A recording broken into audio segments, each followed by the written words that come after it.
This is just a quick message before the episode to remind you that you are listening to Mark and Paul's Opinion Hour, but you are about to hear Paul and I refer to the show as the best podcast. This is due to unforeseen incompetence. If you'd like to know more about why and what happened, I'll refer you to the disclaimer you'll find before episode 1. If we could just get these first 5 episodes done, and we can put the whole sorry affair behind us. Anyway, that is all. Enjoy the show.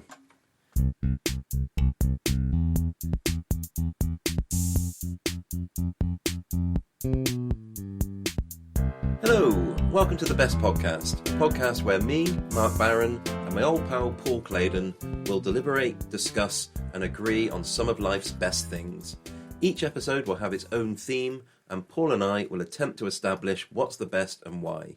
With nearly 100 years of combined experience, you can relax. We know what's best. So, hello Paul, episode 3. Here we go. How are you feeling? Good, yeah. I think that we had a good run last episode. I think what we're going to do now is go through and analyse a little bit about some of the stuff that I got wrong in the last episode and have a chat. So we said in the last episode that this is something we're going to start each episode with an analysis of what went wrong last time, what we're going to do differently, because this is an evolving project. The aim is obviously to become the perfect podcasters. The best podcasters. But it's going to take time, and it's going to take a little bit of adaptation on our part, I think. Iteration, adaptation, just trying to get better, trying to listen back to the previous pods, figure out, what we could do better, figure out what went wrong, and, just go from there. I think that self-reflection. And one thing that has happened since the last pod that we recorded is that you ran that recording past a friend of yours. Yes. Who's like an experienced podcast producer. Yeah, friend of the pod, Kelly. Yeah, hi, Kelly. And she had a few comments, didn't she? She did. And that's pretty much everything she said, I think, was basically completely fair enough. Yeah, I mean, there wasn't huge amounts of character assassination. I think she said that I was better than you on several occasions, but, that's to be expected. Yeah, I mean, we'll sort of... That will settle itself down, I think, as time goes on. Yeah. Of course. But she had a couple of really good points, didn't she? Telling you what our names are, for example. Yeah, exactly. Yeah. We did notice that, throughout the pods, previous pods, not just the last one, we haven't really introduced ourselves properly. So the intro that you just heard was our first attempt at a proper intro. Yeah. Given both of our names. And explaining what it is we're here to do. Great bit of feedback. Obvious. We would have got there eventually, I think. Probably episode 8, we would have realised that, yes, introducing ourselves could be a good idea. Yeah, absolutely. And there was a few technical details, I think, in there, the feedback that she gave. The sound quality was awful. That's entirely my fault. I had the gain too high on the mics. That's now been rectified, so hopefully this is sounding a little bit better. Yeah. Obviously, we will see. But yeah, so a couple of technical things. This is our first attempt, so we are genuinely trying to get better with every pod. It will be a slow process, but we want it to be a slow process because we're here to try and make it better and better every week. So, a really big thank you to Kelly. Anything else? Yeah, so there was a couple of things I really wanted to clear up from the last episode. Firstly, we mentioned Werner Herzog. Yes. There was a bit of a question mark as for his nationality. I think I said German, you weren't too sure. Yeah, I wasn't, but, I think that we've figured out that, I say we figured out, you figured out that he is German. Yep, so I Googled that, and so that's 1-0 to me. Well, I'm if not sure. Score. Yeah, no, well, I'm not. I think that, apologies mainly to Werner. Yeah, indeed. Long-time listener, Werner. The other thing is a correction on my part. I referred to Gloucester Cricket Club many times in the last episode. Of course, what I meant was Gloucestershire Cricket Club. It's a county thing. So anyone from Gloucestershire Cricket Club who heard that was offended, apologies. I do understand what your name of your club is. Anything else we had there? I don't think we had much other. It's great to get feedback from people that understand podcasting. We are new to podcasting, and then providing that feedback, which is invaluable, and I'm sure in the future we'll be able to do it again. Very much so. Anyway, with that, let's crack on with the pod. So what we're going to do each week is we're going to talk about what the best thing to happen to us this week is. We're also going to talk about what the best thing we've seen in the news recently is. So we're going to crack on with that right now. Absolutely.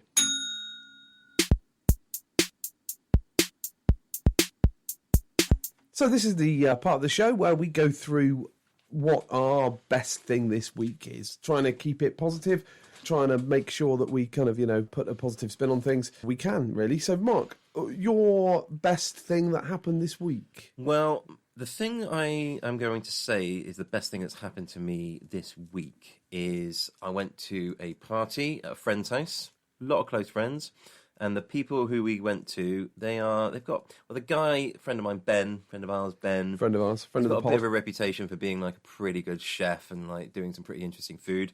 But they did a fondue party, which isn't my first fondue party, but it's I don't go to them very often, so it's been the first one for a long, long time. And it was it was like our Christmas sort of get-together fondue party. Yep. Normally when we get together, it's a roast. Yep. In fact, when we get together, we refer to ourselves as SRC, which stands for Saturday Roast Club. Oh, you see, I would have gone for Sunday Roast Club. Well, this is it. So it was initially Sunday Roast Club, Yep. but of course, we'd all have a good few drinks whilst we were having it. I and see. then we'd have to work the next day, so we'd have to be a bit careful. You're factoring in the alcohol consumption So many years into your ago, club. we said, well, why don't we just do this on a Saturday? Yep. And then we can have a few drinks and we have the Sunday the next day to recover. Perfect. Hence, this was born Saturday Roast Club. So this was a Saturday Roast Club Christmas fondue. Basically, what we had was a traditional fondue.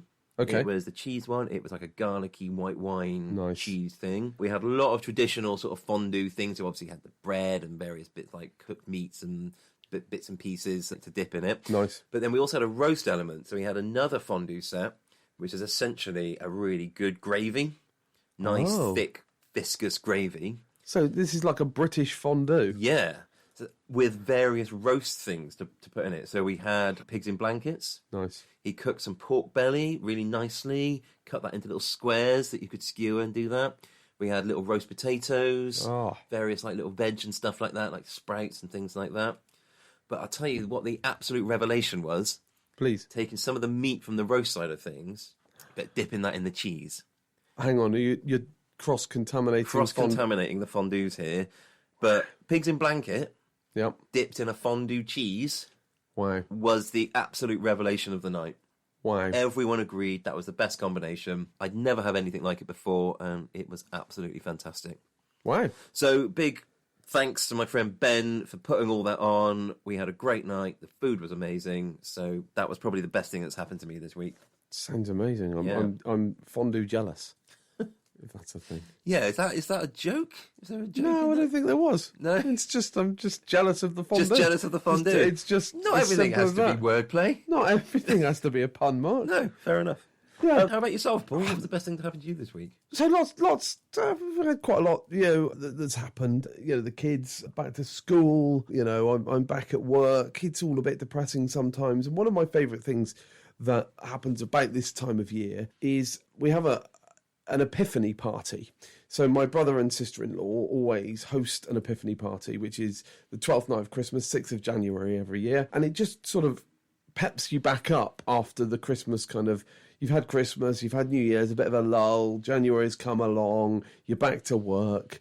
And there's a party that they always have, and I always go along and help cook.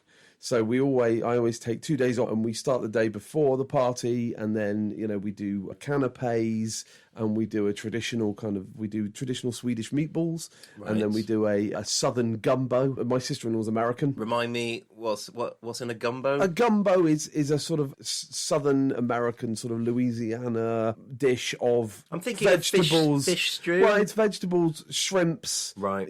Chicken. We do chicken in ours, and it's sort of a spicy but a Creole sort of spice. Okay. Sort of smoky, spicy, and then and everybody comes round, and we have champagne cocktails, and lots of people come around. it was a really good one this year because it's a Friday night. It's not always on a Friday because it's always the 6th of January. No. So, it was a really good one. Everybody had a nice time, and, it was a great time by all. And I get to spend some time with the family cooking. It's great. Nice. And at some point, presumably, everyone has like a massive revelation about something, yeah?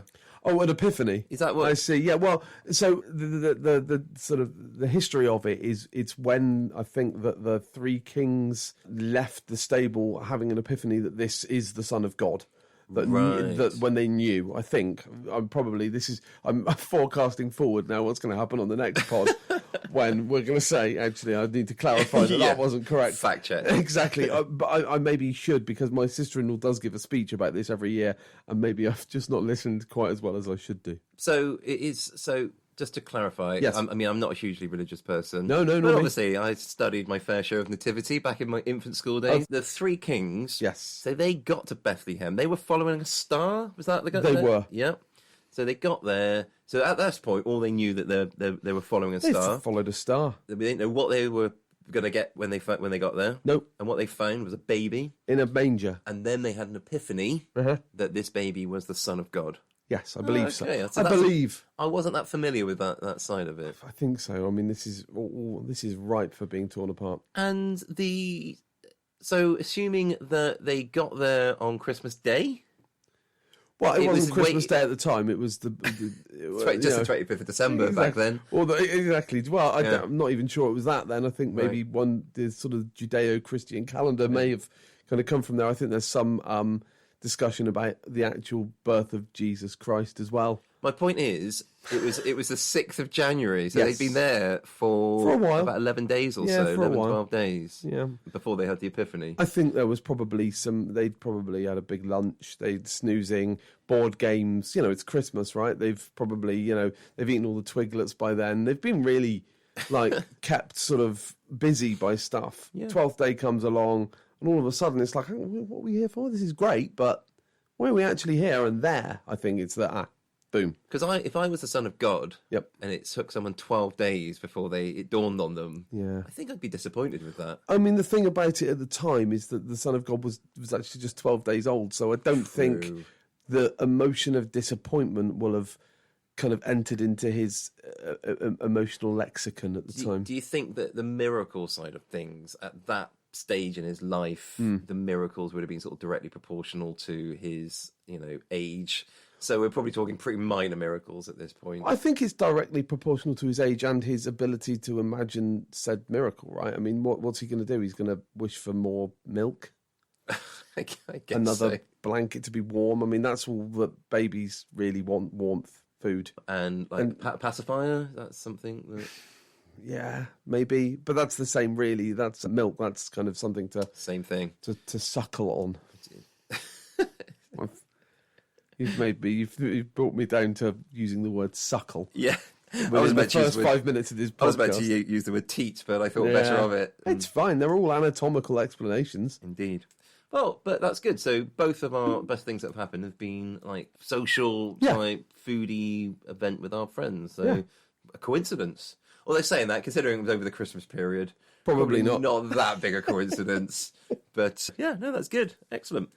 And so the next section along is the best news story that we've seen this week. Again, we're trying to concentrate on positive news stories. It wouldn't necessarily be the best one if it was, a serial killer somewhere in the, far...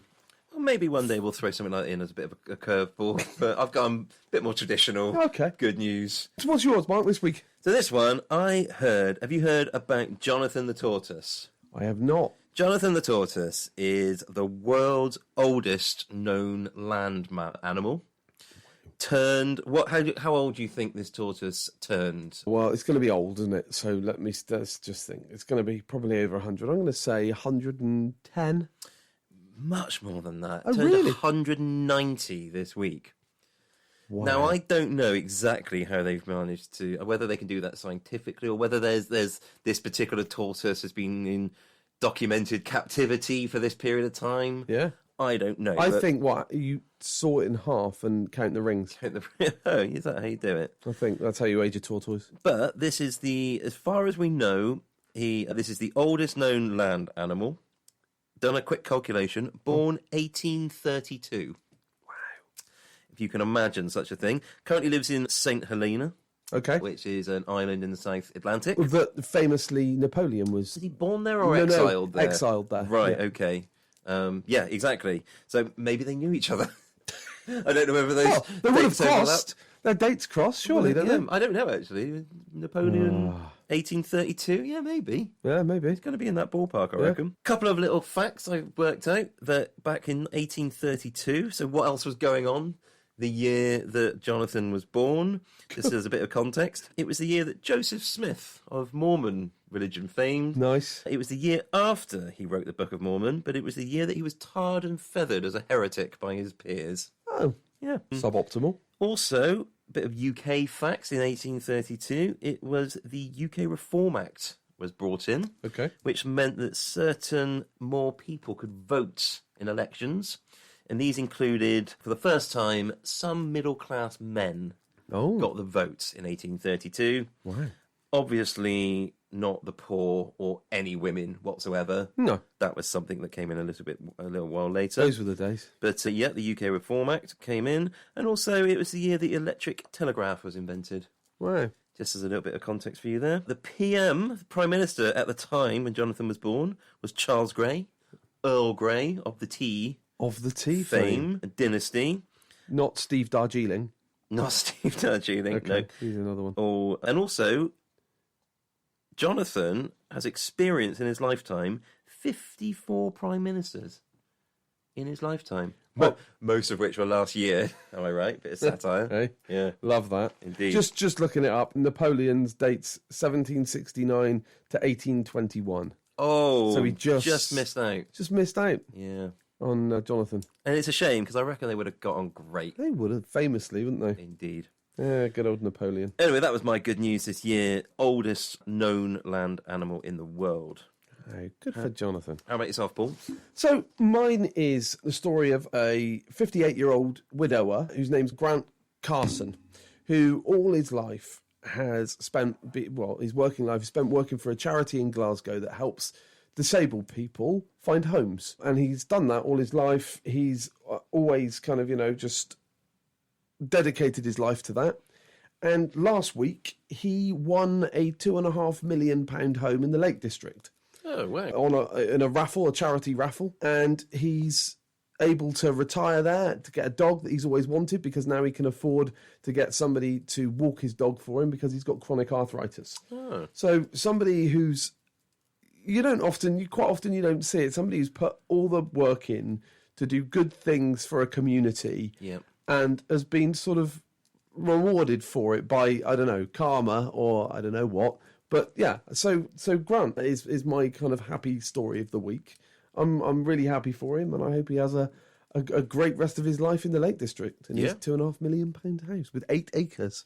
And, of land. it's easy to be a bit sceptical in this day and age, isn't it? And, when you think about all the good that some people put in, and do they ever get anything off the back of it? So to see a bit of positive karma like that, Yeah. I think that is a really good news story. Yeah, Very nice. so that's my positive news story of the week. Excellent. On to the next segment.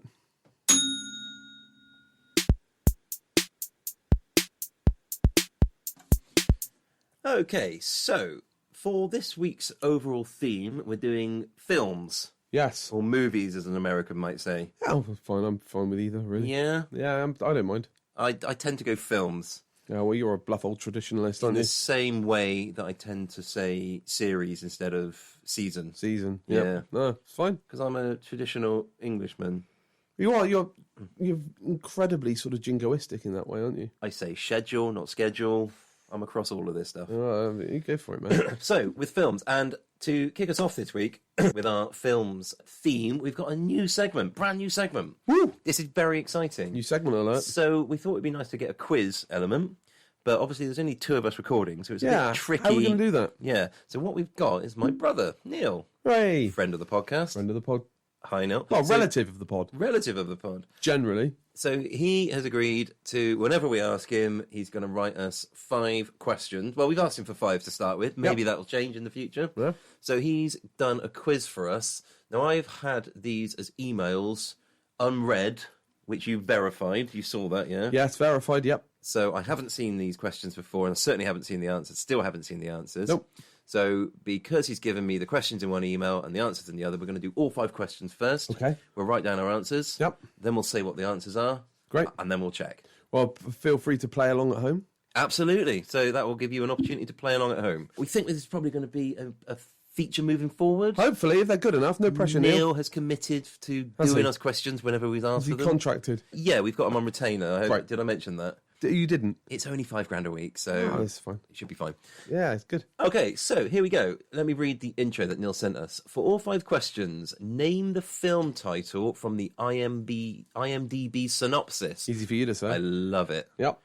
All films are in the top 50 highest grossing films from the 1970s. Ah, the 70s, a decade of both of our birth. Yeah, so I was born in 77. I'm guessing you were 76. Nope. No? No. And when were you born? 75. You were 75, weren't I'm you? a 75er. So you were like a late year 75er? Yeah. Right, okay. Not that late. September. Oh, okay. But after the school intake sort of date. Right, got you. So Neil goes on to say that he's made a judgment on whether or not to include characters' names in the description. He says, if I think it's too obvious, I've taken them out. If they are, in my opinion, suitably obscure, then I've left them in. Okay, here we go. Okay. So, You're going to read them out? I'm going to read them out. We're going to write them down. We've got 5 synopsises. Synopses? Is that synopses? Synopses. Sounds about right. Yeah. From IMDb for the 50 highest grossing films in the 1970s. Here we go. Number 1. The San Fernando Valley adventure of trucker turned prize fighter Philo Beddo and his pet orangutan. Oh. Yeah. Yes, I think I... Oh, God. Oh, yes. Yep. No, I know it. Yep. Okay. Okay, I've got my answer. Number 2. The main character is hired to run a tractor trailer full of beer over state lines in hot pursuit by a pesky sheriff. Yeah. I actually watched that over Christmas. Did you? Yeah. Well, you think? You don't absolutely know, do you, I suppose? Yeah, that's nailed on. I know that. Oh, I think I might have got that wrong.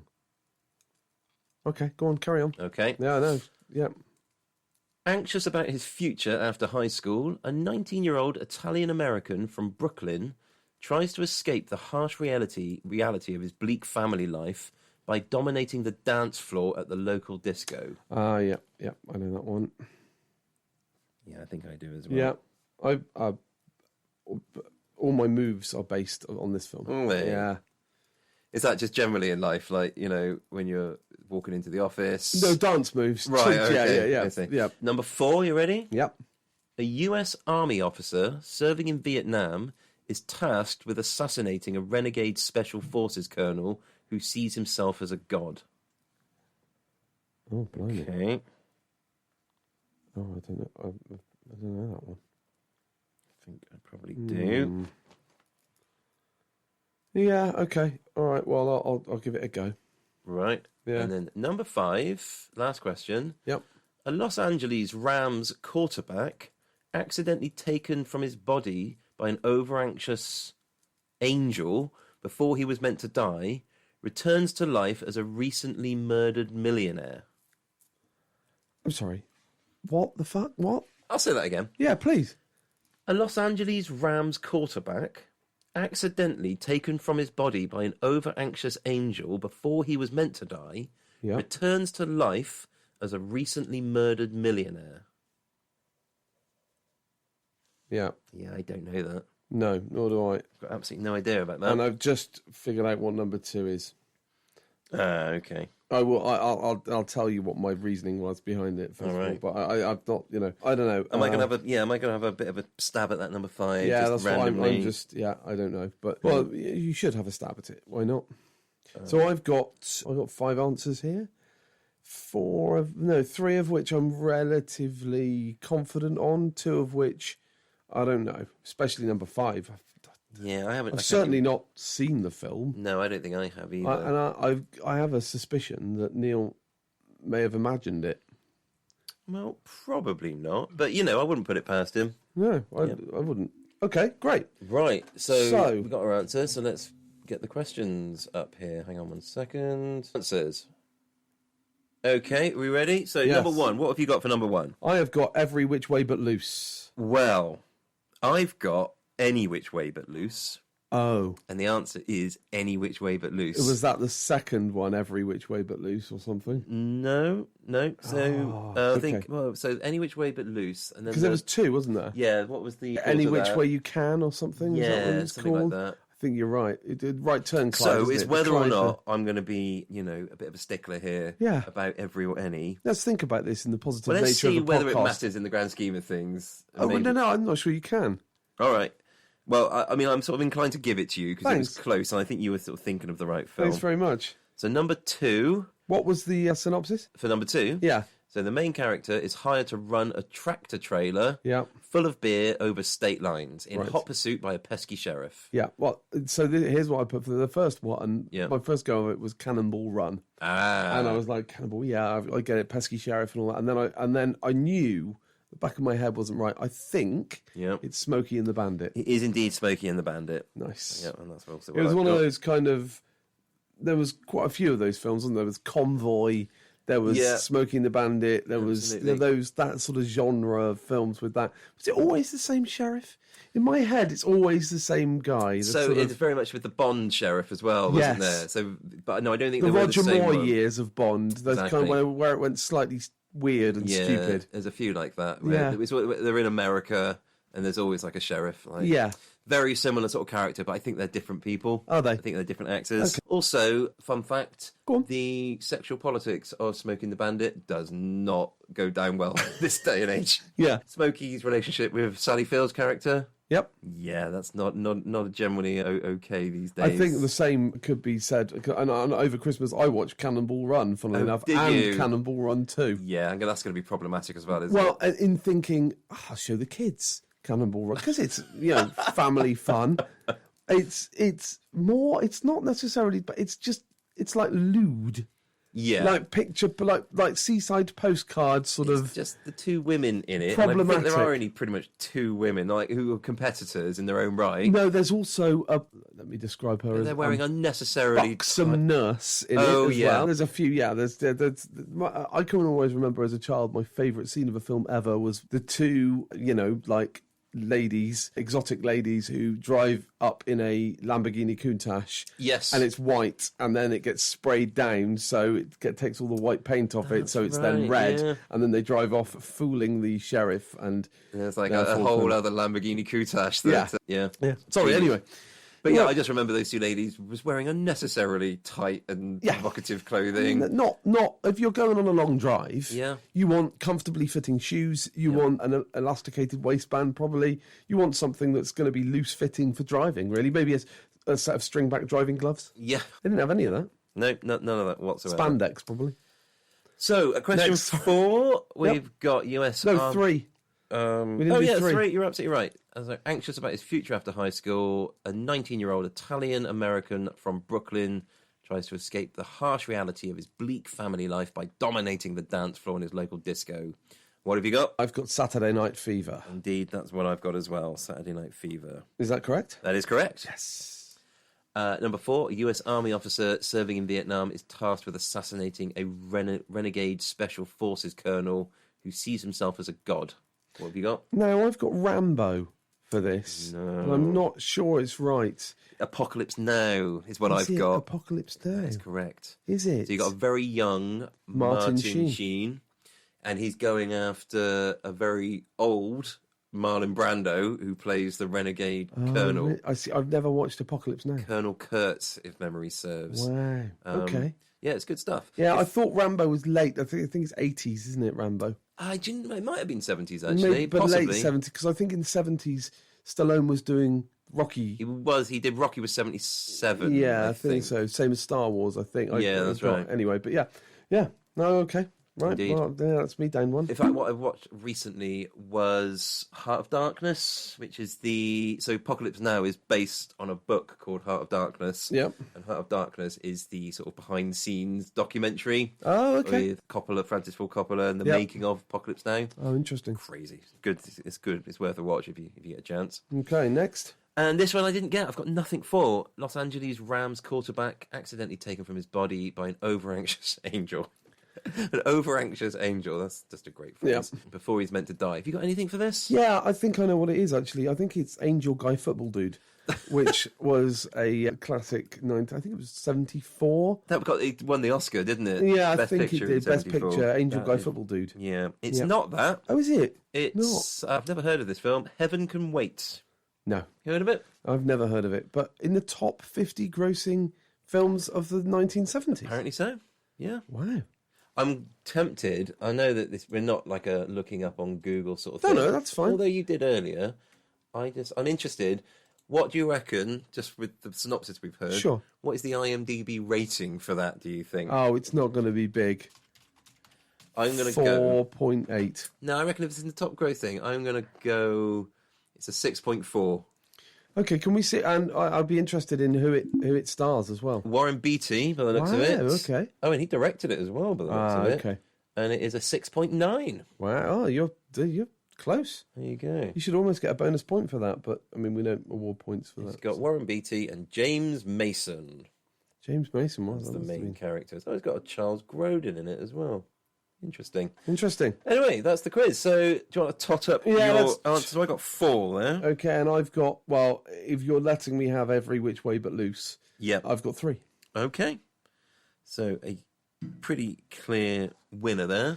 Yes. Are we going to keep track of this? I think- I asked that. Yeah. I'm just saying I am going to keep track of this. Yes, So absolutely. I vote no, but it seems like I'm outvoted. There's just no way you're going to be able to stop me. Okay. Because even if I didn't write it down, I'm still just going to keep tally in my head. Okay, so at the end of the inaugural The Best Podcast quiz, Yep. Mark wins for 4 points to 3. 1-0 if anyone's keeping tally. Score? Which I am. Yeah. Yeah. Yeah. All right, good stuff. So, should we go on to the next segment? What's next?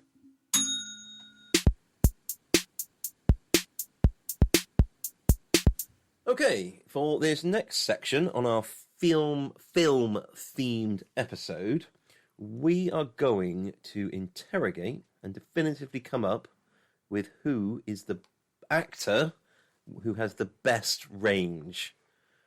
Bit of a broad topic there. Yep. A little bit of a vague description, range. Can we have a go at defining range? Well, yeah, please do. So any thoughts you've had on that, go for it. So I think for me, defining range is somebody who can act across genres. Yep. And when I say genres, I suppose I mean, for example, sci-fi, western, musicals, etc. What I've got here in particular, so a lot of the ones I was thinking of, people who can do both comedy Yes. and serious Yes. stuff. I know that's a bit of a sort of vague genre sort of description, but a lot of the ones when I was trying to think of them, that was kind of where I was getting them. It's like, yes, they've done a lot of comedy, but they've done some like serious stuff as well. Yeah, and I suppose that's where I started, and then I started to kind of break that down as well. Like I said, to sort of more As sort of usual, done way more work genre-based- than I have on this. No, but you know, in that sort of you can do then comedy in sort of sci-fi or naturalistic comedy or farce or the different types, and then the same with sort of period dramas, sci-fi, those kind of things. So that's kind of where I was looking and where I was thinking. Yeah, absolutely. The other thing I was thinking about in terms of range was people who can play a hero or a villain. Oh, interesting. Yeah, I didn't get that So one. that was a bit of a juxtaposition that I thought was like, it's, because you do get a bit typecast, don't you? You've got your classic villains and you've got your classic hero types. Yeah, so you got your Alan Rickmans. Well, oh God, he's on my Oh, list. I'm He's one of the sorry. people on my... Well, actually, no, he's a honourable mention, perhaps. Okay. Not actually one of my... Yeah, I've got a couple of honourable mentions. The other thing, that the phrase that comes up, I think, and I've heard film critics, Mark Kermode in particular, I believe, doesn't like this phrase, character actor, Yes. because all actors are character actors. But I I'm think, talking- yeah. there's a certain accepted phrase of character actor, which Yeah. is normally, for me, somebody who sort of doesn't necessarily always play the lead of something. They are somebody who... Oh, is it not the same for you? Well, unfortunately, I think when people say character actor, I think what they mean is ugly. It's that you get like, if you get a really good actor and they're really good looking, then that's a lead. That's your, and they're going to be playing your main heroic characters. And a character actor, and I'm doing the inverted commas here, is skilled actor. But it just isn't good looking enough to be a lead. So and I think that's what people refer to, and I think that's what people are really thinking when they say character. Have you got an example of... Like Toby Jones. Yes. Classic example of a character actor. But Eddie Marzan as well. Marzan, another one. Yeah. Absolutely. Yeah. It's Stephen Graham's, perhaps. Yes. You know. Yeah, that's true. Yeah, I see what you mean. But they are very good actors. Yeah. Probably better actors, in my opinion, because of that. And I think somebody who probably would be characterised, but he actually, I have seen him play sort of like the, sort of not necessarily hero, but lead characters before, is, and the name's going to escape me now. Oh, this is great for a podcast. He's the Welsh actor. Somebody trying to think of a name. This is a very visual medium. He played Tony Blair in the... you're thinking of Michael Sheen. Michael Sheen, yes. Brian Clough, Tony Blair. Exactly. Yeah, he's very good at... And he played Nixon. Not Nixon. David Frost. Yes. This is brilliant from you, Mark. Absolutely. You don't know the actor's name or the name of people he's played. But I know who I'm thinking of, though. So in my mind, this is all absolute gold. Yeah, no, but again, I just have to kind of explain to you the format in which we're working. Is something in which, we kind of tell people what we're thinking rather than people being able to sort of access our own brains. Right. Yeah, no, fair enough. I mean, I thought we were just going to sort of like disregard the listeners' needs completely, but that's fine. We're going to do a traditional podcast designed to be listened to. Just because we've started in that manner doesn't mean to say we should continue like I mean, I'm sort of tempted to sort of like we'll start the record again, but no, we're in it now. Let's just like make the most of it. Just absolutely go for it. Excellent. So I think that's perhaps given us a little bit, so that sort of juxtaposition between, you know, comedy, serious, hero and villain, and ugly. Basically what we're talking about. So, I've got 4 people that I've actually done a little bit of work on here. I've done a little bit of research about a few, you know, some of it's a bit arbitrary, but it's, you know, there's a table. I've got a table drawn out. For the listeners, well, you've Mark been an inspiration. Has his A4 ring-bound pad spiral-bound pad. Apologies to all of you stationary fans out there. Fake news, man. Yeah, that he has hand-drawn a table that has 4 rows, 5 rows, and 4 columns. No, other way around. Great. There's my Excel work. You're really painting a picture here. Absolutely. So that's what. So go on. Go ahead, Mark. So what I've got in here are 4 actors who I thought would fit the bill. Okay. And then I've Have they been in the bill? No, I don't think any of them have been in the bill. And I've then picked 3 films for each of these actors, which I think demonstrates the range. Yep. Then what I've done is I've got the IMDb rating. Okay. And in a separate column, the Rotten Tomato critics rating. This is sterling. So I've actually got numbers here.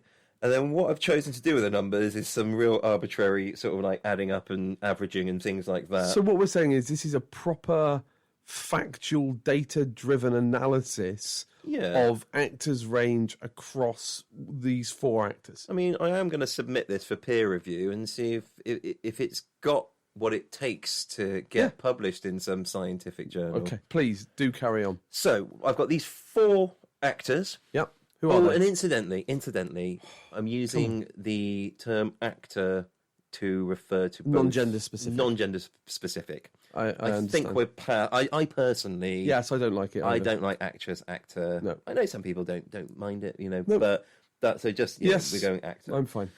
So, and I've also got a couple of other contenders here. So if we've got a bit of time left, there's some other people who I thought deserved perhaps a mention, but didn't make it into the table. Didn't make it into the full analysis. So really, I mean, is there any point in mentioning them because they're obviously not good enough for you to do your deep analysis of? I mean, the point would be that I've taken the time to write them down, and so that would just make that entire process a sheer folly. Okay. And, you know... So go for it. Let's hear your names. So here's the names. Yes. Name number 1. Okay. Bryan Cranston. Okay, yes, yep. Name number 2, Olivia Colman. Okay, yeah. Name number 3, Steve Carell. Oh, lovely stuff. And name number 4, maybe a bit out of left field here, considering especially what we were talking earlier, character actor. I've got Denzel Washington. Oh, yeah. He's done a load of different stuff. He has. And I've got a couple of here that I've mentioned. So we're looking at Brian. Do you want to mention anything here, or do you want me to carry on with my in-depth analysis? I'm absolutely here for the in-depth analysis. I just want to point out that if anybody is expecting the same kind of in-depth analysis from me on mine, is going to be bitterly disappointed, because I have got one name. Oh, great. And that is who is definitively the actor with the best range. So, for Bryan Cranston, the thing with Bryan Cranston is obviously what was the first thing you ever became you knew him from? Oh, Malcolm in the Middle. Malcolm in the Middle, exactly. Yeah. What's the next thing you knew him from? Well, it would be Breaking Bad, I suppose. Exactly. Yeah. So it was a big thing when Breaking Bad came out, and I remember seeing the first episode of Breaking Bad, not being that into it. Later, then somebody told me, no, this thing's really good, and went back, and it's one of the best bits of TV I've ever seen. So I watched the first episode of Breaking Bad, didn't like it, and have not watched it since. Oh, ladies and gentlemen, you heard it here first. I am that person. Is a TV Philistine. When we talk about the golden age of TV that we're currently living through, that's what we're talking about. Yeah. Breaking Bad is what we're talking about. My wife absolutely loves it. And I've no doubt, this is the point that I tried to make to lots of people who tried to convert me to that. I've no doubt it's very good television. It's just not for me. I mean, well, that's really taken the wind out of myself. Sorry, I'm actually a little bit annoyed now. Apologies. And I'm wondering whether or not who I've got into bed with for this podcast. Can I just point out to the who are listeners, you? we aren't in bed. Anybody that's kind of picturing a Bert and Ernie scene of Mark and I next to each other in a bed with sleeping caps on, this just simply isn't true. Top and tail. Top and tail. All right, so... Okay, I jest a bit. You're allowed to watch or not watch whenever you want. You're an adult. You can do what you like. That's absolutely fine. I appreciate that. All I would do is, I mean, what sort of TV do you like? What's the favourite TV you've ever seen, for example? Oh, well, but surely if I say that, a podcast in the future is going to be severely let down. Yeah, okay, I take your point. I will say I watch quite a lot of factual TV, non-sort of fiction TV, documentaries, and a lot of cooking shows, if I'm honest. Right, okay. Also, it's just occurred to me that obviously the whole general topic this week is films, yes. And actually I'm citing TV. Well, two TV shows for actor. Yeah, it's funny that as soon as both Olivia Colman and Bryan Cranston came up on your list, at the back of my mind I did think TV. But actually... what we've done as the subgenre in movies is say best actor with best range. Yeah. And that range, which actually may be a good part of it, should be contained in, are they a good movie and television actor? Because they are different disciplines. You're absolutely right. But anyway, with Bryan Cranston, I mean, you got the Malcolm in the Middle to Breaking Bad. I think that's one of the greatest sort of, leaps of range from one project to the next in terms of what you know him on. Agreed. The other thing, of course, which is a film he's been in, is Trumbo. I don't know if you've seen that. I have not. It's pretty good. It's a 7.4 on the IMDb. Okay. Just so you know, also, Breaking Bad, 9.5 out of 10 on the IMDb. Malcolm in the Middle, any care to guess what Malcolm in the Middle is? I'm going to say... there's a fair amount of nostalgia in it. He's well loved. Yeah, well loved. I'm going to say 7.8. Oh, not too off. 8.1. Oh, okay. Yeah. The other thing is... Sorry, I was going, like, metric. Is that imperial? Because... No, it's all metric. Okay. Okay. Carry on. The other thing is that I recently saw Bryan Cranston. I was re-watching 30 Rock. I don't know how familiar you are with 30 Rock. Yep. Very familiar. And he was in an episode of that. He played Kenneth Parcells' mum's partner when they came to visit. And that was very much in the Malcolm in the Middle sort of style of, comedy, overblown acting. Sort of slightly hapless Which just goes to show, he's done his Breaking Bad. Yep. And he can still go back and do the slapsticky stuff as well. Great. Anyway, I thought that he deserves mention. Olivia Colman. So I've got, again, I'm mixing up movies and TV here, but the favourite, Yeah. which I don't think you've seen, have you? I have not seen that. No, I've heard good things about it. Excellent film. I wonder whether anybody could tell me kind of what the critics thought about that. I can tell you what the IMDb or Rotten Tomatoes scores Oh, could are. you? Please. Yeah. I mean, again, do you want to guess? This isn't the quiz section, but I'm enjoying asking you these. Am I right in saying that Olivia Colman won an Oscar for her part in The Favourites? I believe she did. She would have got Best Actress for Yes, that. I think she did. That was her first one. Whether she's got a couple. Yeah. I don't know. IMDb score for that, 7.5. Okay. Rotten Tomato Critics Award, 93. Oh, wow. Which I think is probably, I'd be more about 93. I thought it was excellent. One of the higher ones. I can't remember I'm thinking the director's name. Jorgen Lanthimos, I think, is the Greek guy who did that. If you say so, I don't... Yeah, sorry. He did a Dogtooth. I don't know if you've ever seen that. Nope. Or what else did he do? Killing of a Sacred Deer? No. No, okay. I think my film reference is mainly around my children, Marvel and Pixar films. As long as what really comes across in this episode is that I know a lot more about films than you do. That's really what I'm interested in. So far, so good. Mark is very much coming across as the erudite film guy. I've also mentioned here Broadchurch. Obviously, that's TV. Yep. So that was excellent. Yep. And I've got Tyrannosaur. You seen that? Yes, the Paddy Considine. Yeah, again, Eddie Marsden. Considine, yeah. I would say as well, from a comedy point of view, Peep Show.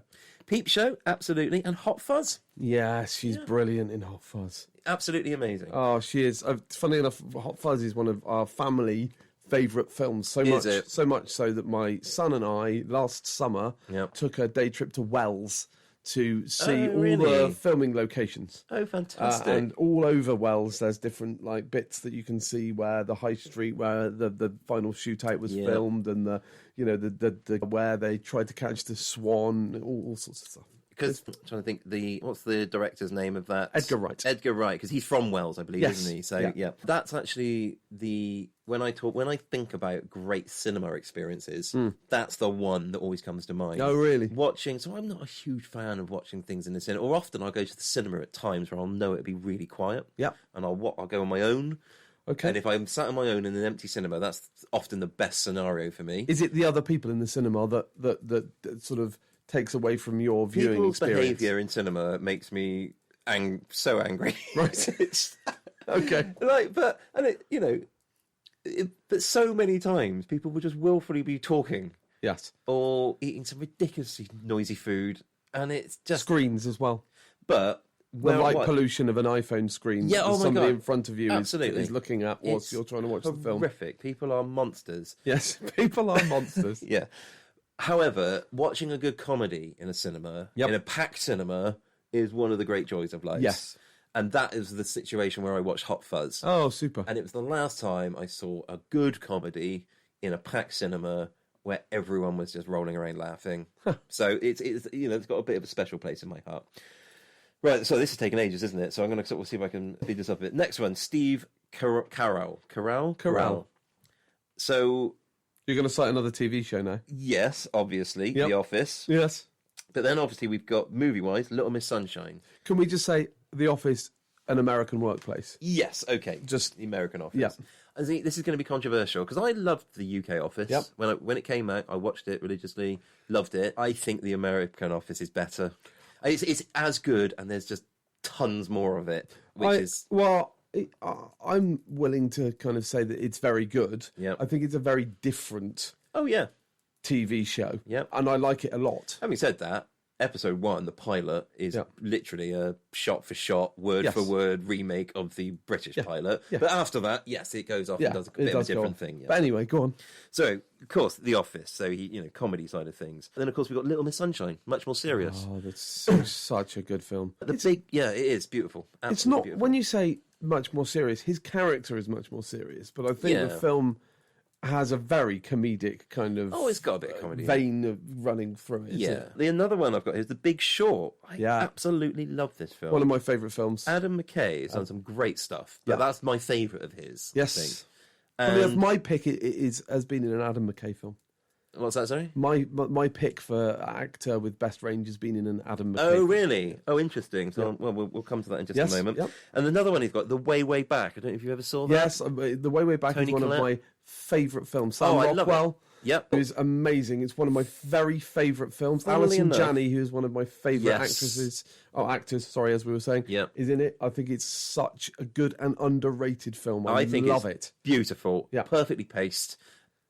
Sam Rockwell is my favourite actor. Yeah. He can do no wrong in my eyes. He's just so watchable. But interestingly, Sam Rockwell is on my sort of other contenders, honourable mentions, and so is Toni Collette. Wow. In terms of range. Interesting. So Yeah. both, of course, feature in The Way Back. Yes, of course.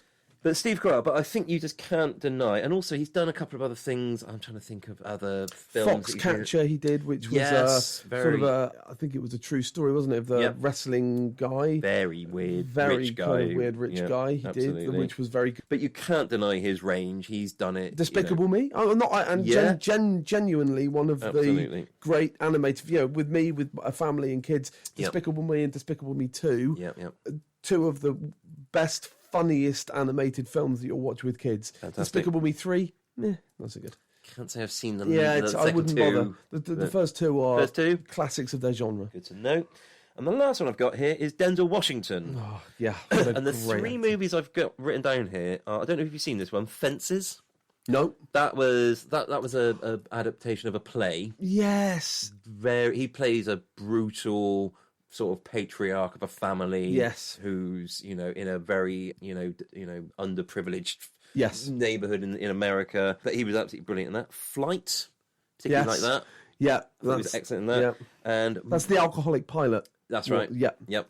And Inside Man I've got down here. Inside Man is one of my Yes. favourite ever films. Great film. Spike Lee joint, and it's just phenomenal. And this perhaps would be another, really sort of specific genre we do in the future. Yep. Heist movies. Okay. Lovely. Inside Man, best heist movie ever, in my opinion. It's a great film. I absolutely love it. I I would must have seen that 8 or 9 times. I would easily. include for Denzel Washington things like The Equalizer. Yeah. Which, and again, when we're talking about different genres, it's very much a sort of a revenge action film. Yep. Which great. The one thing I would say about Denzel Washington, there's not much comedy in his canon. Yeah, that's true. That's true. I'll give you that. Nothing I've got down here is sort of like on the. And comedy side I've of just been things. trying to rack my brains on where I've seen him doing comedy, and I can't. Sort of Training Day is sort of like getting in. It's a little bit sort But of. it's I very suppose, gritty, right? Isn't Yeah, it? I'm not sure It I'm is. taking that as a comedy. So, of those three, I mean, I think I know which one I think Okay. is going to get it. So, if I had to name one of those, I of mean, those you four, do because it's literally the point of the podcast. yeah, it's the point of the podcast. So, so I'll do it. Yeah, no, I'm not refusing to do it. I'm going to say a name. I don't want to make it seem to the listeners as if I'm dragging this out of you. We've yet been here we through are. this, and this is the point of the whole thing: is that you come up with the best, I come up with the best, Yeah. and then we talk about it a little. You want me to say the name that I think is the best of those four? I mean, that would be great. Steve Carell. Okay, Steve Carell. I'll never get his name right, shouldn't I? We'll Yeah. get that in the edit. Carell. Carell. Steve Carell. Carell. That's what I'm going for. Okay, I think that's the actor with the best range. okay. So What have you got? I've got one honourable mention, Okay. and I've got one definitive best. Hit me. So my honourable mention, I think, kind of fits quite well into off the back of Steve Carell, and it's Robin Williams. Okay. So Robin Williams Got the light and dark with the comedy, serious. has gone through, different. There's one of my favourite sort of psychological thrillers is 1 Hour Popeye. Photo, Oh, sorry. not Popeye. Okay. But he's done family films, Flubber. He's done Patch Adam, Goodwill Hunting, Insomnia. He played the bad guy in Insomnia. Insomnia. Yeah, 1 Hour Early Photo. Christopher He was a Nolan. very creepy guy. Yep. You've got Goodwill Hunting. You've got Dead Poet Society. Yep. So Fisher King. Fisher King was Excellent, a great love that, film. yeah. Was it Jeff Bridges? in Jeff Fisher Bridges, King? yeah. Great film. So he was my honourable mention. Patch Adams. All right. Well, it's not all gold. Well, I did say Flubber as well, which Okay, wasn't exactly. And when I was talking, I was discussing this over the dinner table with my family, and my son said Aladdin, Oh yeah. in which he was, he basically played Robin Williams in Aladdin as the genie, but he owned was that character. phenomenal. He was definitive, and it, so much so that when it came to remaking it and Will Smith doing it, it fell terribly short, in my opinion. Didn't Will Smith try and do a bit of a Robin Williams? I haven't seen it, but I've heard he's tried to do a bit of an impression of Robin Williams from He the original. sort of did, but not in quite as good a way. Right. You kind of couldn't do it properly. But No. anyway, I haven't got any IMDb ratings or Rotten Tomatoes ratings, but I can imagine that some of those are up there, especially Good Will Hunting, which I think is one of the great films for me anyway. Yeah, no, it's excellent. So that was actually was that Ben Affleck wrote that? Or? Yeah, Ben Affleck and Matt Damon, wrote it, and they won the Oscar for the screenplay of it that year. Because Ben Affleck's a really accomplished. A lot of it is a bit crap, unfortunately, but he's made some amazing films as well. Yeah. So The Town. I don't know if you've seen that. Yes. Yep. That's a terrific film. Yes. And Argo. I mean, that won the Oscar, I think, didn't it? Yes, I think it did. Yeah. I saw that. I love Argo. It's a great film. Amazing film. So anyway, that's my honourable mention, but my actual best is Meryl Streep. Okay. So Meryl Streep fits for me into a lot of the categories we've talked about. I'll list some of the films that she's been in for you, because when I kind of went to look at it and was thinking about some things, the difference and the sheer volume of films that she's been in. So Sophie's Choice, Kramer versus Kramer, Out of Africa, Devil Wears Prada, Mamma Mia, very different film, Into the Woods, again another sort of a Sondheim. Talking of Adam McKay, recently in Don't Look Up. Don't Look Up, exactly. That's where I was going. So she's always one of the definitive performances in The Iron Lady as Margaret Thatcher. Yeah. So she's she can play real life, which was a great film. She played it really well. Slight side topic here. Who do you think did Margaret Thatcher best? Glenn Close, or sorry, not who are you talking about? Meryl Streep, or Gillian Anderson in the Queen? You see, you mean The Crown? Oh, The Crown. Sorry, yeah. I haven't watched any of The Crown. I'm just not interested in the royal family, really. So it shows some of my socialist roots there. Okay, but yeah, no. I mean, this isn't the platform for that. There's your Republican anti-royalist sentiments, but sure, we'll get to that on another podcast. Yeah, the best form of government. Yeah. So for me, there's lots of different. You've got musical, you've got very gritty. Sophie's Choice. It doesn't get much grittier than that, does it? That's a tough watch, isn't it? Exactly. Yeah. You've got some comedy and Don't Look Up. Out of Africa is sort of a romantic. So really, and she's always classy, pretty much. Yeah. She's funny in things that she does. She is different. She presents herself as different in every way. So that's my go at the actor with the best range. I like it. I mean, it's hard to disagree with any of that. Yeah, the thing I worry about with Steve Carell is and maybe this shouldn't enter into it, and feel free to shoot me down. It doesn't seem that he's been around long enough to do all of those roles, and that's maybe where, when I looked sort of into it, I was kind of looking at slightly older actors. Some of the people I looked at Tom Hanks, but actually when you look at Tom Hanks, he kind of plays the same sort of person in every film that he's in. We've discussed this very briefly in the past, and it's about whether or not Tom Hanks has ever played a bad guy. Yes, that's true. And I can't think of... Oh, well, actually, the one I could remember was Cloud Atlas. Yes. But he played lots of characters. Yeah. And some of them were evil. Yeah. But most of them weren't. Yep. Generally, he doesn't play a bad guy. No. You mentioned something about he's got a rule that he won't ever have a gun. I think that I can think of one example where he does. I think that unless it's specific to that part, right, and he has to, and it's historically accurate or something, then he will. I think there was a Western recently that he did in which he had a gun on him.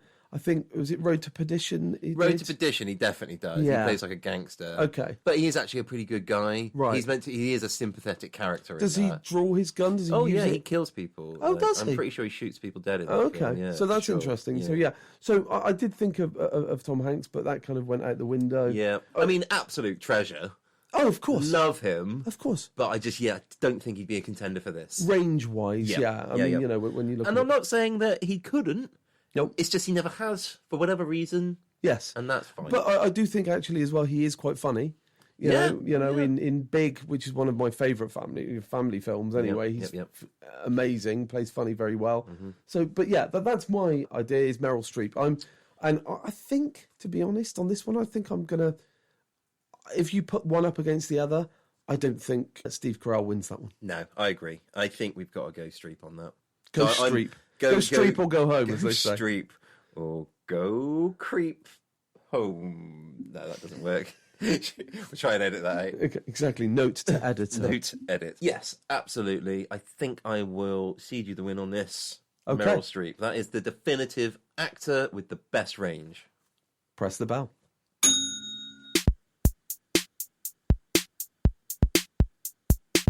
So, next segment is Quickfire Bests. Obviously, this week, our subject or topic or theme is movies. And Mark has got 5 quickfire categories, I suppose, or sub-genres or They're whatever. coming hard and fast, Paul. Are you ready? Thick and fast. Okay, and so, yeah, go for it. Okay, here we go. Best food in a film. Oh, interesting. So I think it would have to be, for me, the bouillabaisse in Ratatouille. Oh, excellent. I've heard from sort of people who are in the restaurant industry that they cite Ratatouille as being one of the best, most accurate, representations of. And apparently they had somebody on the staff advising. He was a very sort of well-known chef and stuff. Apparently, That's, and I would say as well that there's a very good, if anybody wants to look at it, a really good YouTube channel called Binging with Babish, which is a guy who recreates food from film and TV. So he will very sort of no, that's not the word I'm looking for. Brilliantly put. Yeah, thanks. He will recreate those dishes that you see in films, Game of Thrones, Lord of the Rings, all the way through to Breaking Bad and stuff. Very good. Well, my answer for that, I know this is quick fire, but I'll just very quickly, and I would love to have this recreated for me. Are you familiar with the film Chef? Yes. John Favreau? Yep. The sandwich they make in that. Oh. I want that. Nice. That's what I want. Nice. So, yeah, if this guy you're talking about wants to recreate that for me, fantastic. No, I recently watched the film Burnt, I think, the Bradley Cooper chef one, which is very good. Oh, I've not seen that. Yeah, I'll check it out. Anyway, go on. Anyway, quick fire. Next one. Here we go. Best Marvel film. Oh, okay. For me, the best Marvel film is Captain America, the First Avenger. Yeah, that's a very good one. Yep. I think it kind of encapsulates all of the sort of messages of Marvel. Yep. I think that the baddie's very good. Red Skull is very good in it. I think that Chris Evans is very good. It introduces quite a lot of that sort of universe that's going to come. Definitely my favourite. Absolutely. And chronologically, the first film of the Marvel franchise. Yes, the one should watch. Absolutely. My favourite one, very similar, but not quite, is Winter Soldier, the second Captain America film. Yep. That's very my good. favourite one. Yep. Just I think I've got a feeling it was the Russo brothers that did that one. Yep. And just the fight sequences are phenomenal on it. Yeah, it's great. I think the Captain America films are some of the best ones. Right, we might have alluded to this earlier on in the episode, but best bad guy in a film. Oh, that's really interesting. Best bad guy in a film. Wow, best bad guy in a film. I think Alan Rickman would be good. And Alan Rickman in quite a few films, but I would say Alan Rickman in Robin Hood, Prince of Thieves is a really good baddie. He's going to cut his heart. I'll cut his heart out with a spoon. Yeah, why a spoon? Because it hurts more. Excellent. That one. So he's very good in that. Real proper. Yeah, obviously Die Hard, Hans Gruber. Very good. Yeah. So I would say let's go for difference's sake, the Sheriff of Nottingham. Well, excellent. I mean, and I've got written down here, and I shit you not, Alan Rickman, Robin Hood, Prince of Thieves, or Die Hard. Nice. So we're very much on the same page there. Awesome. Excellent. I'll take that. Simpatico. Okay, best twist in a movie or film, should I say? Best twist. Twist in a film. No, I think that this might be obvious, I suppose, but I think The Sixth Sense still it's is good. A really I didn't see it coming. So I saw that, and I was a little bit late to it, but I hadn't heard any spoilers. Yep. And it completely, sideswiped me. Oh, I've got a good one. Go on. That I think is probably my answer, thinking about it. It's The Usual Suspects. Kaiser Sose at the end, Kevin Spacey. It's excellent. Whether we're allowed to still be okay with Kevin Spacey. Or even indeed Bryan Singer, who's apparently problematic as well. Yeah, that's true. So, yeah. But yeah, so yeah, I'd say Usual Suspects. Yeah, excellent answer. I've got down here Sixth Sense, Fight Club. Yes. Again, didn't expect to see that coming, hadn't read the book. But the one I think I would go for, Old Boy. Have you seen that? Is that the... Oh... It's a South Korean film. Oh, no, It's I been haven't, actually no. remade in English. Yes. The twist is the guy fucks his daughter. Oh. She's his daughter. Yeah. Oh. But Okay. it comes out of nowhere. Nice. when you see it the first time. Yeah. Okay. Next. And Oh, the last next one and the last one, and this is, I'm a bit sorry about this. So I'm sort of, because this is incredibly unfair. There is actually an answer. There is a way out of this without being, like, seedy. Okay, go on. But what's the best sex scene in a film? Oh, gosh, best sex scene in a It's film. very difficult to answer that without It is, seeming without being a like bit sketchy. kind of sketchy But and weird. I have found an answer. That Go on. You do. So mine would be Well, I think. Team America. Team America World Police. Because it's funny and it's puppets. That's Any true. other answer is gonna feel a little bit icky, isn't Yeah. it? It's like, why are you enjoying that scene so much, Paul? There is that funny kind of thing about, kind of sex scenes in films, which I've never really, I don't know, it's always sort of, I'd rather have it implied than I would have it shown, really. Yeah. And obviously, as I was growing up, there was always the 9.5 weeks. Well, one, a that's very the other one I've got famous written down one here, actually, with 'cause- food yeah. and stuff was involved in Yep. it. So that was always one that was cited as, as raunchy as Yep. 9.5 Yep. weeks.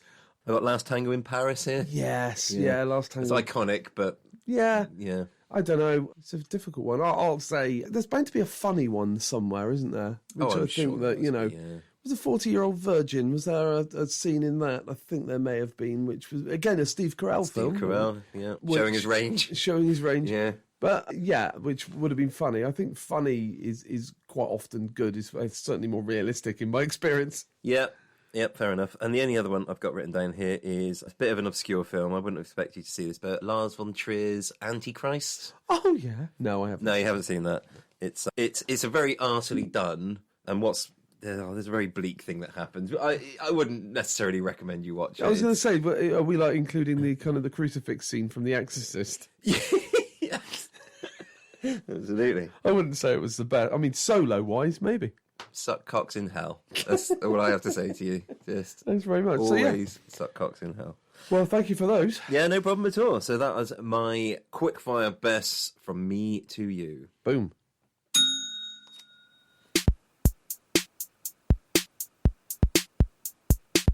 Okay, so for this next section, we are going to have a think about a big best of films, and the subtopic for this section is the best film about musicians. Yes. Paul, what have you got? What are you thinking? So I've trawled the internet and my memory. Yeah, all of it. I've completed it on this subject, just on this subject. Right, okay. No, I mean, it'd be silly to do it all, wouldn't it? Because then I'd have the accumulated wisdom of all of human existence. Anyway, so yeah, I've looked around. And there's a couple of ones that I want to mention, but I've definitely got one that actually, when I kind of I looked around and I kept coming back to the same one. Before you go into that, I've got a few criteria. Oh things. yes, I love a bit of criteria. So, because the one I want to say, my favourite, but also what I think is the best, also scientifically, it's the highest on the IMDb. Oh, you're back to the IMDb. Yeah, so Yep. I've been doing a bit of that with it. Are you thinking exclusively this has got to be, and what I don't know what you say here, biopic or biopic? No, I'm not. Not necessarily. Or could it just be a film of pure fiction? Yes. Because the most films about musicians are your biopics. Yes, I agree. So I've got quite a lot about And that. I'm not fans of those necessarily. I'm not fans of. They can be done well. Yes. And this actually then takes me on to my next question. That if it is, and firstly, can we establish, do you say biopic or biopic? I say biopic. I think I do as well. What do you mean you think you do? But it's just, I think biopic probably makes more sense because it's a biographical picture. Yes. So it's like it's not like you're sort of picking out those two separate words that it's Yeah, representing okay. rather than just No, reading fine. the word as it's spelled. This is definitely what this podcast is about, isn't it? Yeah, I think, why not? So let's go with biopic. Yep. Fine. So if it is a biopic, is the fact that whichever actor is doing the performing of the famous person, yes, if the they do a titular really, role. if they do a really good impression of them, Yep. both in acting and singing, Yes. is that good enough to put them at the top of this list, or does it have to be a good film in and of itself? So is a good impression of the person they're doing enough to elevate them to the top of this list, even if the film itself isn't that great. And I'm thinking in specifically of Rami Malek in Bohemian Rhapsody. Bohemian Rhapsody. Yeah.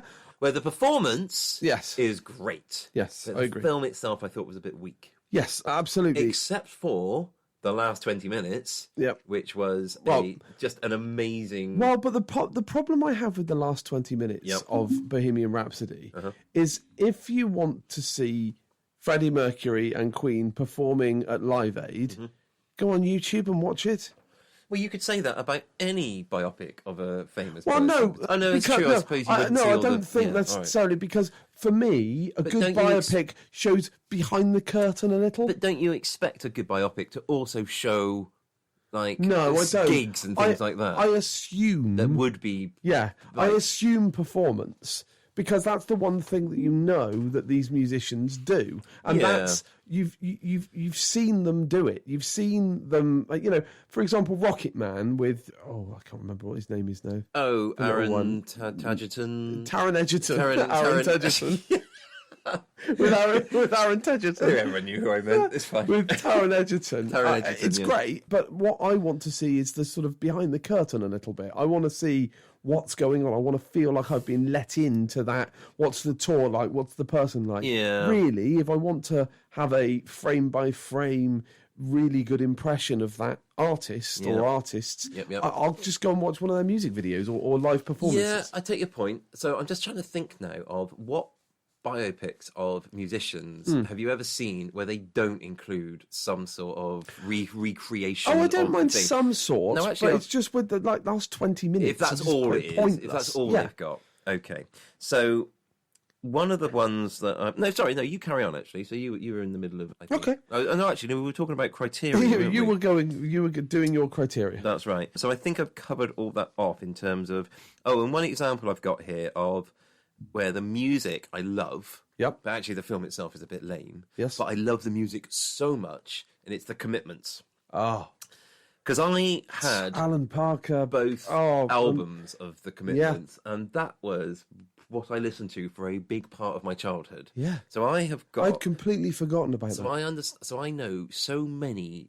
All the lyrics, so many soul songs, but only the Commitments version. And then I hear the original, and I'm like, I know this song, and I try and sing along, but the syncopation's slightly different, and I can't, and I'm unable to, because all I know is the Commitments version. Wow. But it did give me, from a very early age, a huge love of American soul and R&B music. Yeah, and you see, I think it was a good film. I've seen it not that long ago. I thought it didn't stand up. I thought the performances were great. I can't remember the guy, there's two main guys, isn't there? There's the sort of the impresario guy who tries to get it off the ground, and then there's the big guy, Andrew Strong, I want to say. That's maybe, I can't remember. I don't know, but anyway, but I mean, I genuinely thought it was a good... I've got very fond memories of, and I still play to this day, it's on one of my playlists, the Commitments version of Try a Little Tenderness, the Otis Redding. My God.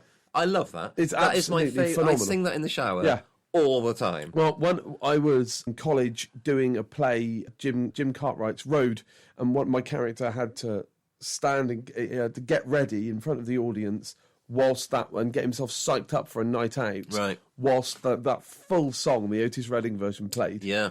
And I've just got such fun. I could well up now with it. Just such an amazing song that invokes so much. But one I hadn't even considered was The Commitments. Yeah, it's just because it's got such a big part of my life, and what I think and feel about music now was so largely shaped by that film. Yeah, it's hugely, and during just exactly that right age. Probably first saw that one. It was maybe like 11 or 12. Yeah. And probably watched it many times over the next several years. I must have seen it dozens of times. Dozens. And again, had both albums, listened to both of them. But you're not including this as one of yours because you don't think the story is good enough. It's that good a film. I agree with you on these criteria that it has to be a good film and good music. And and it can be biopic or fiction. Yes. Fine. Okay. So, sorry. Please, go ahead. That's fine.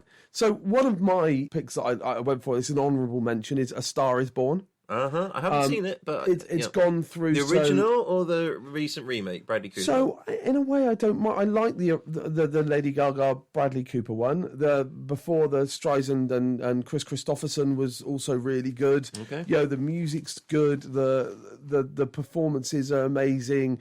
The sentiment. It's a really great film. But for me, I'm just going to come out with it. I think hit me. For me, the best film about a musician or musicians is This Is Spinal Tap. Oh, okay. Yeah. Hadn't thought of that. Excellent choice. So This Is Spinal Tap, 1984, Rob Reiner film, directed. Yeah. About, in case anybody doesn't know, if you don't and you haven't seen it, I absolutely would say go and see it as soon as you can. Yeah. About a fictional British rock band and sort of heavy metal sort of band who have one last prog rock sort of style, isn't it? Yeah, one last go at sort of fame by touring America. Mm-hmm. One of the things on their posters is quote, one of Britain's loudest bands. Yes, is their tagline. The infamous putting his amp up to 11 is from that film, obviously. And to this day, it's you see that up to 11. You can tell. Funny enough, iPlayer. If you look at the volume on the BBC iPlayer, goes up to 11. There's sort of written by the stars: Christopher Guest, Michael McKean, Harry Shearer, who's obviously later known for Mr. Burns in The Simpsons, indeed, among lots of other characters in The Simpsons. Yeah. But to me, Mr. Burns and with Smithers. And they played their own instruments on that. They sang that for themselves on the film. Talking about Christopher Guest films, A Mighty Wind as well. Yes, I mean, any Christopher Best Guest in film. Show. Yeah, I mean, obviously, not without the musical sort of theme to it. But For Your Consideration, I thought it was excellent. Yeah. What else have they done more recently? Can't remember. And quite often these films are built a little bit around improvisation as well as scripted. Very much so. Yeah. So I think that definitely shows in some of the This Is Spinal Tap. Yeah. I can remember when I first watched it. It wasn't in 1984, but it was kind of later on. I had the VHS. Mm-hmm. I watched it over and over and over again. There's so many quotable, lyrics. So many quotable lines from it. That is my definitive best film about a musician or musicians. I love it. That's a great answer. I've got 3 things written down here. Okay. So, first one I've written down, Walk the Line. Now, Johnny I thought Cash. that was, Johnny Cash, and I forget Reese Witherspoon's character's name from it, but a real musician. Yes. I can't remember her name. I know exactly. It's going to fail me. Yes. Rita? No. So I'll go on anyway. But excellent film, directed by James Mangold, who I'm a big fan of. He's done a lot of good stuff. But what else has he done? James Mangold did a lot of the X-Men stuff, I believe. Okay, yeah. He also did the 3:10 to Yuma, which I quite enjoyed. It's like a Western, a few other bits and pieces. That one I particularly liked. The one, I did a little bit of research on this, and there was a couple of lists I found online where the top answer to this, best sort of film about a musician, was What's Love Got to Do With It, the Tina Turner story. Oh, yeah. I'd never seen it, but I have now saw it. So since I did this, I've seen so it recently for some research. Research for this episode. It was pretty good. It was brutal, actually. So obviously there's a very troublesome relationship. Domestic violence. Yeah. And there's, one scene in particular is absolutely horrific. What? I mean, done well, but a tough watch. The other thing is that the actor they got to play Tina Turner. Yep.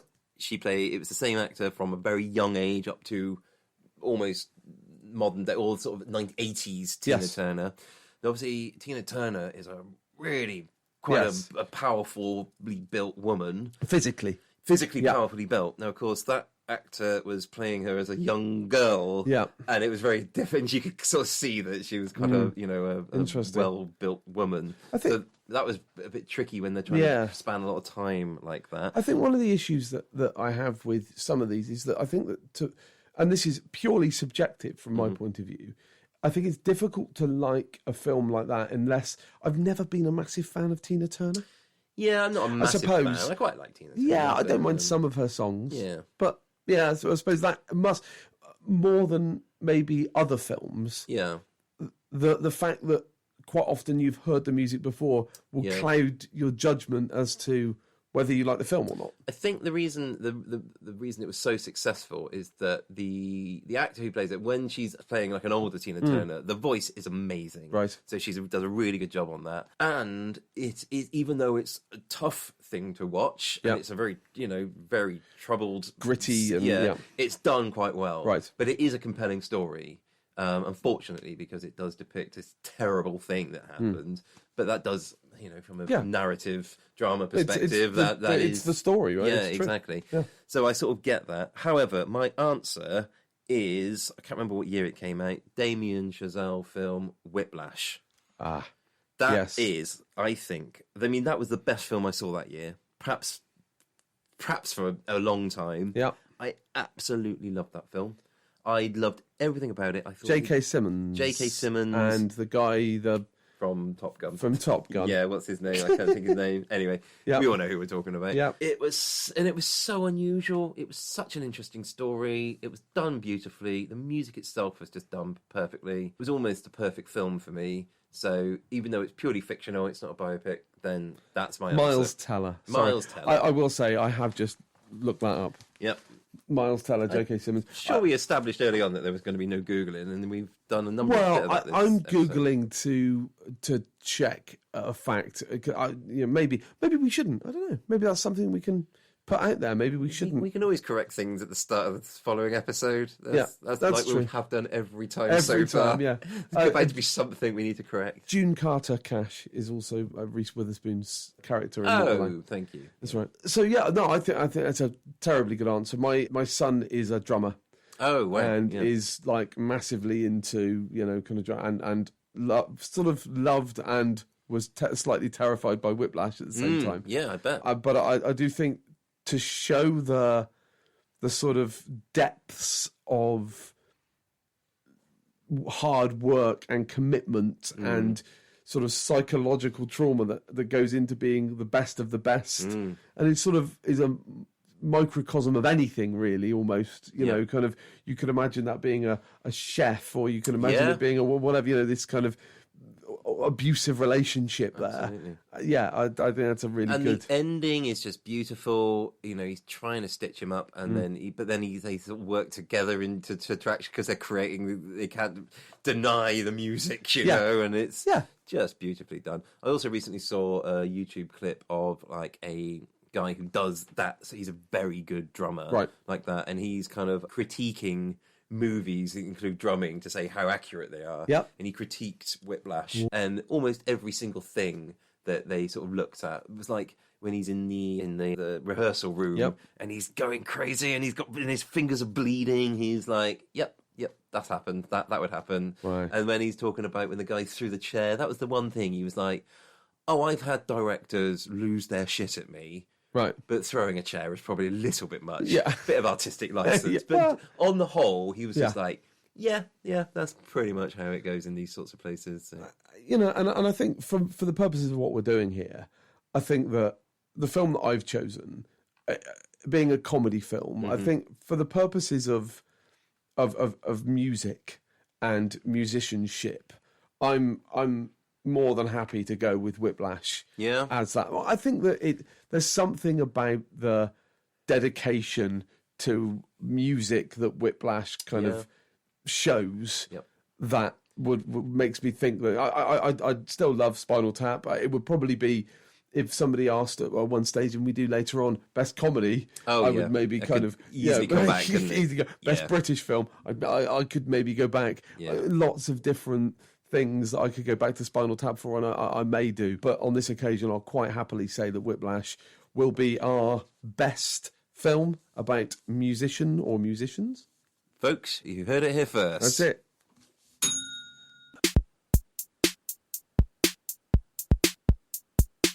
Okay, so for our next segment, it's going to be another quickfire round. This time, Paul's going to be firing 5 quickfire bests at me. Paul, take it away. Again, movie themed. Yep. So here we go. First one. Best dance scene in a film.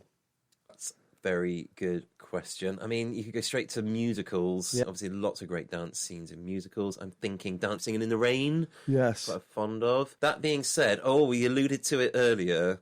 actually the final scene of Little Miss Sunshine. Oh, brilliant. Oh, yeah. no, actually, no, better one. Napoleon Dynamite. Last scene of Napoleon Dynamite. I absolutely loved that when I first watched it. Absolutely. I've got Pulp Fiction. Oh, yeah, that's good. In the Jack Emmy Lou. Slim's, Yeah, Jack whatever. Slim's bar. Yeah. And obviously... That's not Jack Slim's, it's called something else, I think. Yeah, But I can't remember. Yeah, I they know. know. Yeah, and so that's what I've got. Okay, next one. The best book adaptation. It's quite a I know. cerebral one. Because it's my favourite author, it's going to be Confidential. Oh, okay. So... Nice. Yeah, I'm trying to remember his bloody name now. It's my favourite author. Is it Raymond Chandler? No? No, it's not. is It's it? James Elroy. James Elroy. Who I'm a huge fan of. Yeah. But yeah, so that would be my one Okay. for that. I've got Blade Runner. Oh, yeah. Which was Brilliant. based on Do Androids Dream of Electric Sheep Yeah, by who Isaac Asimov. That's right. Which was always good. Next one, best Bond film. Oh, Casino Royale. The second one, the Daniel Craig Casino Royale. Oh, the second one. Yeah. Oh, okay. I thought the reboot, that is one of the greatest film experiences I've ever had. Watched it in the cinema. Yep. That first Daniel Craig. Everything about it, loved it. It was quite simple. There was no big, massive plots. There was no big bases blowing up or anything. Yep. It was pretty, So back to basics Bond. Yeah, and it stuck Musical. quite. And again, we're talking about film adaptations. I thought it did that as an adaptation of the book, original book. I thought they did really well, and it just has some lovely points, little moments in it, like the bit where where Bond is chasing someone and he's doing the parcour. Yes, And he the sort of, first kind of one. I think they cited the Bourne films, funnily enough, did as they? kind of some because they almost saw that the Bourne films had sort of rebooted Bond themselves, and they wanted to take a bit of that. Well, Paul Greengrass, Yep. he's done some amazing films, but he did a great job with Bourne. But it's that bit where in the parkour thing where Bond he's chasing this guy, and he sort of the guy deftly he sort of like gets himself through this tiny little gap in a wall, and Bond just comes crashing through the entire wall. It's that sort of like brawn against brain sort of thing. But... I've got a couple that sort of a Skyfall to me is a great film. It's a bit too on the nose for me sometimes in that it almost gives the fans too much. Yeah. My favourite one as a kid growing up was Moonraker. Oh, yeah. The Roger Moore, Yeah. full on, it had jewels in it. It Yes. had everything that you wanted, a bit of space, which I loved at the time. But it is. Have you seen it recently? Oh, no. It's fucking ridiculous. And you know why? Because I don't want to see it recently, because it's just in my head as one of those films that I've watched at Christmas. It's in my head. And the other one is GoldenEye. I think, again, Oh, yeah. GoldenEye as Yeah. that sort of reboot. I think it was the first one You're of right. Pierce Brosnan. It was, yeah. And- Great. Best one by far. Yeah, and I think it was great. The sort of, again, the Russian connection. I think Yeah. that all the characters were very, very good in it. What I really liked about GoldenEye as well, because what I've always wanted more of in Bond films, and actually we got a little bit more of it in the most recent one, No Time to Die. Yes. It's other 00 agents. Yes. I've always wanted to see a bit more of interaction Of course, Sean Bean plays. with Sean Bean, yes. so we got a bit of that Yep. in that. 006? Was he 006? I can't remember Something like exactly, that, yeah. but yeah, and of course in the most recent one we've had his equivalent Yes, 007, his his new, replacement. the new one. Yeah. Yes. Next, both it's supposed to be quick fire. This is going well. Yeah, it's fine. Next, best child actor in a film. Oh! I tell you what, DiCaprio in What's Eating Gilbert Grape. Oh, great. Have you seen him in that? Yes, I have. Playing the autistic Yes. child. Very good in that. Unbelievable. Yeah. And I had to, when I first saw that, I'd never heard of him before. We were very young in it. Yep. And I looked him up to see if they used an actor who was on the spectrum. Oh, okay. Because I thought the Yeah. performance was so good. And I think I found out it didn't. And obviously, subsequently, he's gone on to the career that we all know. But Yeah, I think that's a really good answer, one I hadn't even thought about. I've got a couple of the obvious ones. Culkin, Macaulay, and Kieran, funnily enough. They're both in Home Alone. Oh, hang on. What, is that his brother? Yes. Oh, he plays the brother, does he? In that? Yes, one of them. Oh, really? There's quite a few. I didn't know he's that. in bits, yeah. Oh, that's a good fact. Obviously gone on to success in Succession. Yes, which absolutely is, love him in that. brilliant. Roman. Yeah, Roman Roy. And then Drew Barrymore in E.T. Yeah, that's a good one, Great actually. performance given there. E.T., Yep, one of yep. the classic kind of one. And Spielberg all over the news recently. Love it. Yeah, and last but not least on Quickfire best Pixar film. Oh, yeah. So, I mean, Toy Story is a Pixar, right? Yes. Yeah, all of them. Yeah, so you got for me, it's the only answer to that. I love a Pixar film. I think love they're Wall-E. great. Yeah. I mean, there's so many that The I first probably Toy love. Story, Toy Story 1, 2, and 3. 3 as a parent will make you absolutely weep. Yeah, I'm not a parent, and it still made me weep. Man. It does a bloody Toy Story good job on that. 4, I wasn't as... They should have stopped it at 3. you In think? my opinion, Okay. the Toy Story trilogy is one of the best cinematic trilogies ever. I agree. I think it's amazing. Absolutely. Great. I'm That's- just go trying on. to think, though, just one other thing off the top of my head, even though that's still my answer. Yes. What was the one about the young girl who had people in like all the moods and stuff? Oh, Inside Out Inside Out. was amazing. I mean, I absolutely love that. And by the way, I know, sorry, I keep banging on about it, but I have got children. I am a parent. I'm not showing off. But from a Fire with both barrels, yeah. from a parent trying to explain emotions and the world of emotions to children as they grow up, but it's one of the great ones that we watch and we've watched in the past. Inside Out, it's a great film. Yeah. Truly great. Good stuff. Brilliant. Good stuff. So that is my section of the Quickfire Bests. It's quick, it's fast. It's already over. Hey.